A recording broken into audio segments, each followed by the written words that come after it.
What is AI? It is typically defined as a machine that exhibits complex processes that can be compared to human thought. Some examples of it are Kit from Knight Rider, IBM's supercomputer and Jeopardy champion Watson, and yes, even Siri is a form of AI. Most popularly, many forms of it have been seen across science fiction. Go that way. You'll be malfunctioning within a day, you nearsighted scrap pile. The Star Wars saga presents a wide variety of AI. R2D2 and C3PO are possibly the most popular because of their ability to save the day every time. Some droids, as they are called, are used in a very different way, that is, in the form of a ruthless army.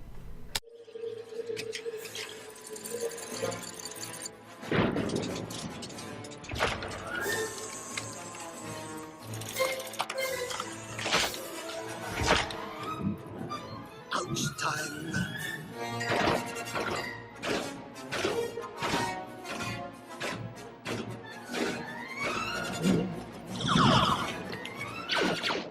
Science fiction has presented many examples of advanced robotics and AI. All could be considered possibilities for the near and distant future.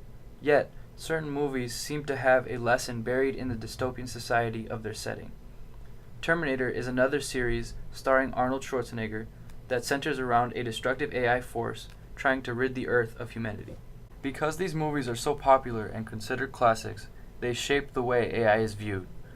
Recently, AI has returned to public attention mostly because of increasing advancements being made. Two major figureheads stand at different sides of a spectrum concerning the danger posed to humanity by AI. You've expressed your reservations about AI and your fears about that. Yeah, I just think the singularity is probably the right word because we just don't know what's going to happen once there's intelligence substantially greater than that of a human brain. Yeah, and do you think, because there's been a lot of sci-fi about AI, series like Humans, etc. It's entering the mainstream, entering the public discourse, that people are understanding the ethical dangers and the, I guess, physical dangers that AI could potentially pose? I mean, most of the movies and TV featuring AI, they don't describe it in quite the way it's likely to actually take place. But I think you just have to consider, like, even in the benign scenario where AI, if AI is much smarter than a person, what do we do? Yeah. What is that? What job do we have? Believe in a benevolent AI force and cross our fingers.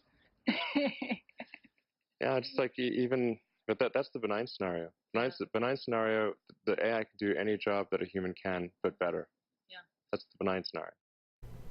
While discussing many valid and important points, Musk does not mention the positives. Zuckerberg tends to focus on the positives as his view of the subject. Strong opinions on this. I'm really optimistic. Right? I'm an optimistic person in general. I think you can build things and the world gets better.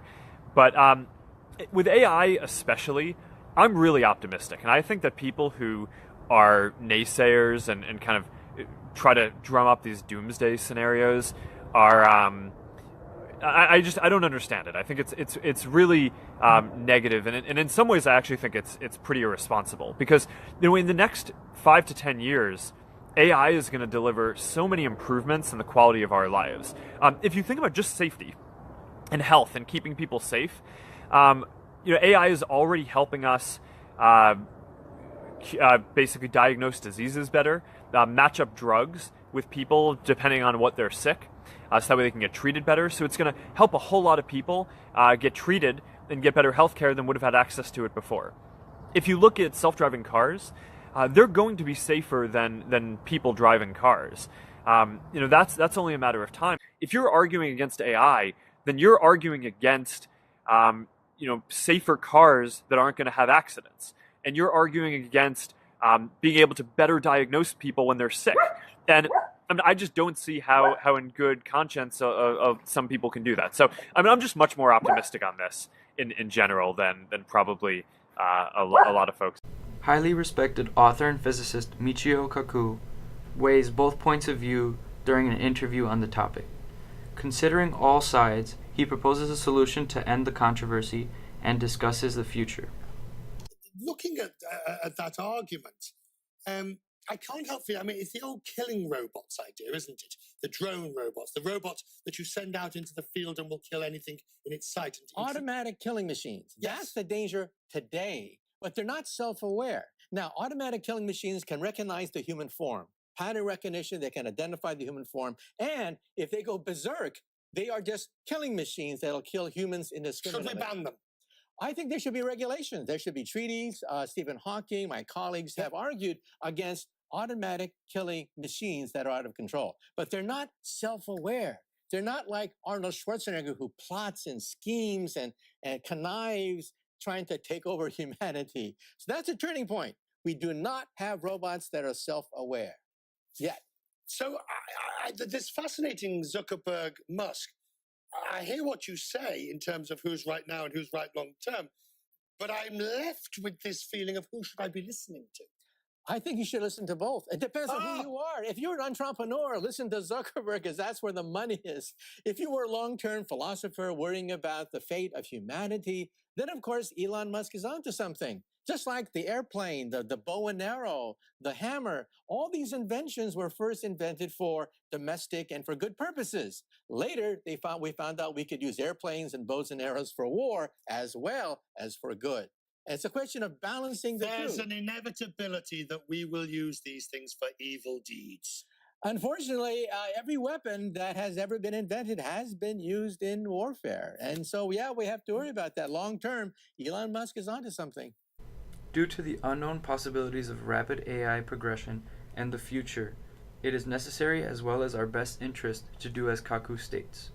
Treaties, ordinances, and regulations need to be placed in order to ensure a safe future. Learning about AI and having conversations about its future must happen nationwide as well as internationally. Today's AI is only a glimpse of what is to come. It is agreed on by all experts that implications in economy, workforce, and human life from AI will change everything, hopefully for the better.